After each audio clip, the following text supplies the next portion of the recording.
Hello दोस्तों। एक बात बताऊं, आज के ज़माने में हम सब कितने बिजी हो गए हैं ना।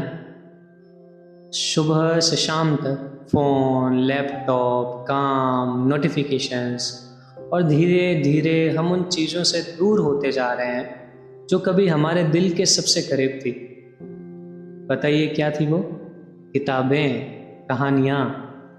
याद है ना वो दिन जब हम बचपन में कितनी कहानियाँ सुनते थे, हम कितने किताबों में गुम थे, हम कई सारी कहानियों में खो से जाते थे, और उन कहानियों में खो जाने का सुकून और एक नए किरदार से मिलने का एक्साइटमेंट हमारी जिंदगी का हिस्सा होता था। किताबें सिर्फ शब्द नहीं थी, वो एहसास होते थे, जज्बात होते थे, जहां हम अपनी असली कहानी जी सकते थे। और इसीलिए मैं इनसेन स्माइली आपके लिए लाया हूं एक अनमोल सफ़र। शुरुआत करते हैं मेरी पहली ऑडियो बुक, किताब लिफाफा की। एक ऐसी किताब जिसमें लिखे खत सिर्फ शब्द नहीं, जिंदगी के टुकड़े हैं जो आपके दिल तक पहुंच ही जाएंगे। इसमें उन सारे खतों का कलेक्शन है जो मनीष और सुल्फ द्वारा लिखे गए हैं।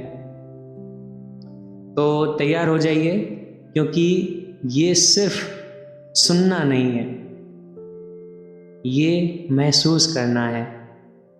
स्वागत है आपका इनसेन स्माइली की कहानियों की दुनिया में।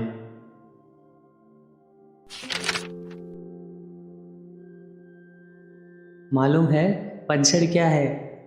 क्या मेरे खत, और फिर बाहर क्या है? आपके जवाब। नीली आंखों वाली लड़की। मुझे तस्वीरों का बहुत शौक है, लेकिन तुम्हारे साथ वक्त ऐसे निकला जैसे परीक्षा हॉल में निकलता है, जहां हम कम समय में सब कुछ लिख देना चाहते हैं। तुमसे कम समय में न जाने कितनी बातें करनी थी, इसलिए तस्वीर का ख्याल भी नहीं आया। एक तस्वीर खींचने में कुछ सेकंड लगते हैं, लेकिन तुम्हारे साथ रहते हुए नैनो सेकंड भी बर्बाद करना ठीक वैसा है जैसे खुदा के सामने बैठे होने के बावजूद मैं नमाज पढ़ने लगूं। खैर, तस्वीर खींचना पाने का थोड़ा सा मलाल तो है, और उससे ज़्यादा मलाल इस बात का है कि तुम्हारी कोई वीडियो नहीं बना पाया।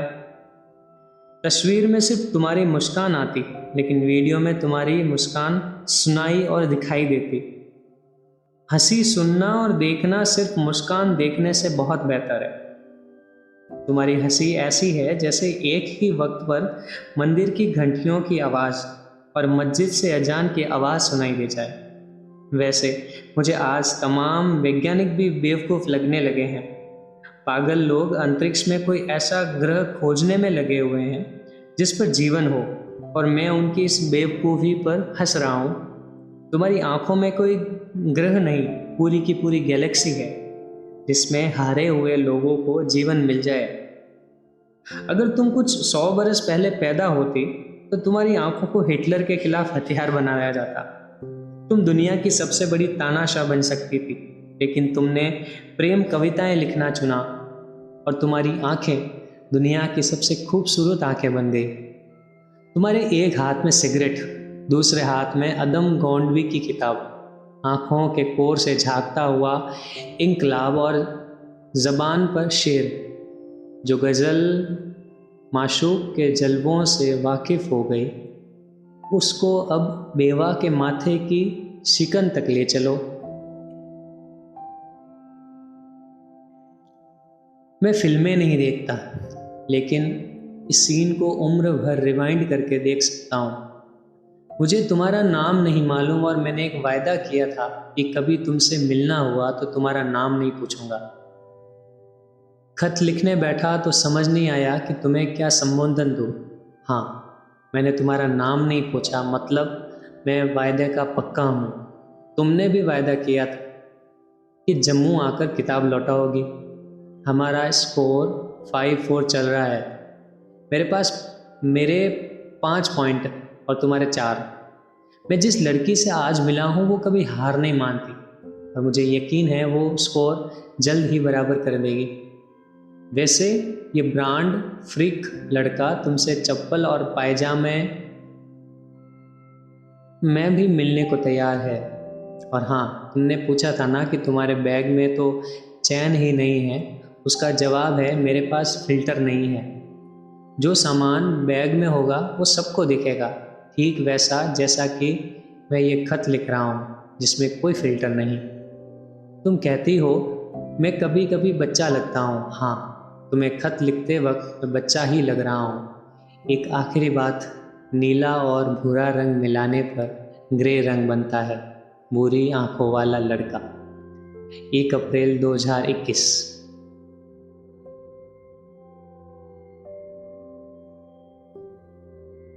कत्थई नज़रों को आसमानी अदाब। मुझ में ऐसा मैंने कभी कुछ नहीं पाया जिसके चलते कोई चिट्ठी ही लिख भेजे। आपने इतने खूबसूरत अल्फाज बुनकर मेरी ओर भेज दिए कि मैं उन्हें इकट्ठा ही करती रह गई।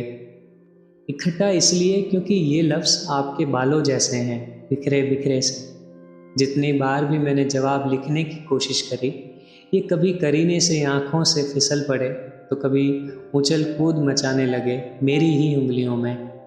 बड़ी मुश्किल से आज कुछ हाथ आए हैं, सो चाशनी समेत भेज रही हूँ। देरी के लिए माफ़ कीजिएगा।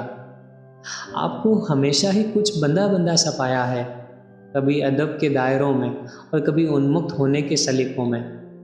आपसे बात करके, आपकी बातें, ढेर सारी बातें सुन के और अपनी कुछ बातें साझा करके मुझे लगा कि शायद कुछ लोगों से मिल लेना बड़ा सुकूनी होता है। ऐसा तो नहीं है कि आपसे ज़्यादा बुद्धिजीवी लड़के से मैं कभी मुखातिब हुई ही नहीं। ऐसा भी नहीं है कि आपसे सौम्य मिजाज अपने आसपास महसूस नहीं हुआ मुझे। नहीं, ऐसा बिल्कुल भी नहीं है। मगर फिर भी आप मुझे मेरी उर्दू में नुक्ते की तरह लगे मुझे। वो नुक्ता जिसके बिना बात समझने में कोई दिक्कत तो नहीं आएगी। हाँ, लेकिन वो गरीबी में अमीरी का मजा देती उर्दू कहीं खो जाएगी। आप ब्रांड फ्रीक है या नहीं मैं शायद नहीं जानती। हाँ, शायद जानती हूँ, लेकिन ये जानना ऐसा है जैसे पानी का फॉर्मूला H2O होता है। जी बिल्कुल होता है। तो अब क्या करें फिर? कुछ नहीं ना। इसलिए मुझे वाकई फ़र्क नहीं पड़ता आप एप्पल की घड़ी कलाई पर सजाएं या महंगे जूतों में रास्ता नापते जाएं, क्योंकि मैंने आपके गुरूर के पीछे की वजह देख ली। और यकीन मानिएगा, मुझे गुरूर बिल्कुल नहीं खटकता।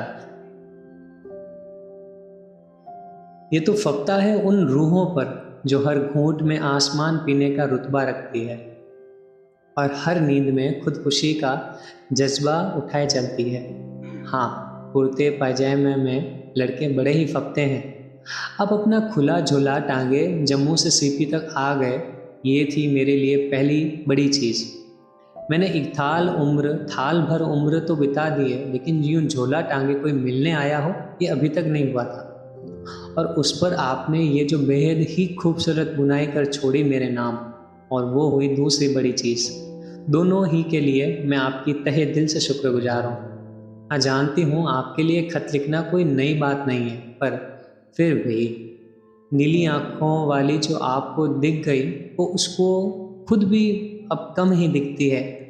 आपने एक दफ़ा फिर उससे रूबरू करा दिया। मैंने मंटो और साहिर, अमृता और गुलजार, जॉन और दुष्यंत, काफका और प्राउस्ट, इन सबको न जाने कितने अरसे पहले पढ़ना शुरू कर दिया था। तब जब मैं गज़ल और शायरी में अंतर नहीं कर सकती थी, तब जब मैं हिंदी और हिंदुस्तानी की तमीज़ नहीं समझती थी, तब जब माँ हारमोनियम पर रियाज किया करती थी और पापा अखबार की किसी कतरन पर कोई शेर लिख के छोड़ दिया करते थे। वही रही है मेरी साहित्यिक तालीम। मैं कहती हूँ कि मैंने साहित्य नहीं पढ़ा, और तुम कहते हो मेरी बातों में दुनिया भर के साहित्य का सार है। शायद तुम ऐसा इसलिए कह पाते हो क्योंकि तुमने साहित्य पढ़ा है। किताब के लिए शुक्रिया। ग्रे कुछ और गाढ़ा हो चला है। जम्मू जल्दी आना होगा। एक चाय आप पर उधार रही। लाल सलाम को एक बार फिर आसमानी सलाम। 6 अप्रैल 2021। नीली आंखों वाली लड़की। मैं जब बहुत खुश होता हूँ तो देर रात तक पढ़ाई करता हूँ। खत मिलने पर इतनी खुशी है कि लैंप के नीचे मेज पर सिर रखे लगातार पढ़ते रहने से मेरी मौत हो सकती है। तुम्हारे खत यूं ही आते रहे तो एक दिन लाइब्रेरी की फ़ोटो डालकर लिखूंगा, सारी किताबें पढ़ ली है, कोई नई किताबें भिजवा दो। जब से खत पढ़ा है तब से एक गाना लूप पर सुन रहा हूँ, तुम जो पकड़ लो हाथ मेरा तो दुनिया बदल सकता हूँ मैं। मेरे कमरे में सीसीटीवी कैमरा लगा होता तो दुनिया के सबसे हसीन पल को कैद किया जा सकता था। ये पल कैद हो गया होता तो हमें बॉर्डर की ज़रूरत नहीं पड़ती। बारूद और हथियारों को बेचकर बॉर्डर पर बड़ी बड़ी स्क्रीन लगाई जाती और उन पर मुझे खत पढ़ते हुए दिखाया जाता। दुनिया को यकीन हो जाता कि ये दुनिया अभी भी रहने लायक है। मैं यूट्यूब पर चाय बनाना सीख रहा हूँ। लिखने को इस खत में बहुत कुछ लिख सकता था, लेकिन नहीं, अभी बस किताबें पढ़ाने जा रहा हूँ। भूरी आंखों वाला लड़का, 6 अप्रैल 2021। प्रिय नीली आंखों वाली लड़की, चारों तरफ वबा फैली हुई है। लोग मर रहे हैं। मरते हुए लोगों को देखकर कुछ लोग और मर जाते हैं। पापा का फ़ोन पहले हफ्तों पर आता था, अब दिन में 7 बार आता है। पापा बहुत सख्त दिल इंसान हैं। पता नहीं वो बचपन से ही ऐसे हैं या फिर हालातों ने उन्हें इतना सख्त दिल बना दिया। वह कभी अपनी मौत से नहीं डरे, लेकिन दूसरों की मौत पर उन्हें पछाड़ खाकर गिरते हुए देखा। ये गुण मुझे विरासत में मिला है। मैं अपने कमरे में सिलेंडर पर बैठकर सिगरेट पी लेता हूँ, लेकिन कभी पेट्रोल पंप पर सिगरेट नहीं पी पाया। यहाँ यूनिवर्सिटी बंद हो गई है, लेकिन हम लोगों ने ज़बरदस्ती लाइब्रेरी खुलवा रखी है। मेरे कमरे की दीवार से उदासी टपकती है।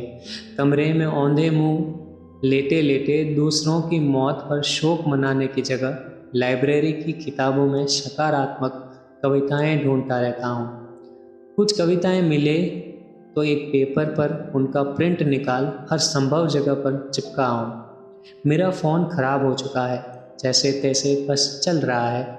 करीबन 70 चैट हैं जिनके रिप्लाई करने हैं। मैं नोटिफिकेशन बार से मैसेज पढ़कर छोड़ देता हूँ। सभी को मुझसे कोई ना कोई काम है। किसी को कोई गैर ज़रूरी फाइल चाहिए तो किसी को कोई फ़ोटो अपलोड करने के लिए कैप्शन चाहिए। मुझे इन लोगों पर तरस आता है जिनके पास दूसरों की मौत पर रोने का समय भी नहीं।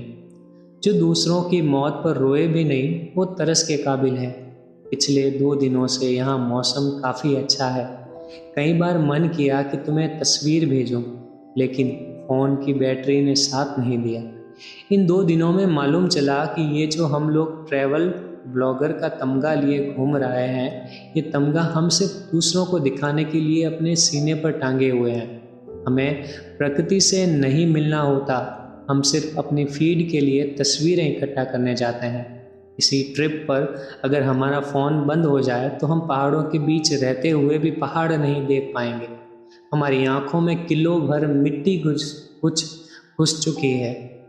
हम सिर्फ कैमरे की नज़र से देख पाते हैं। खैर, मेरा फ़ोन ख़राब है तो तुम परेशान नहीं होना, मैं बिल्कुल ठीक हूँ। वैसे तुम परेशान होगी ही क्यों? तुम्हारा मनीष, 17 अप्रैल 2021। मिट्टी जदा, आदाब। मैं भी दोजखनामा पढ़ रही थी, आंगन में अपने कोने में बैठी। मैं कुर्सी पर नहीं बैठती अक्सर।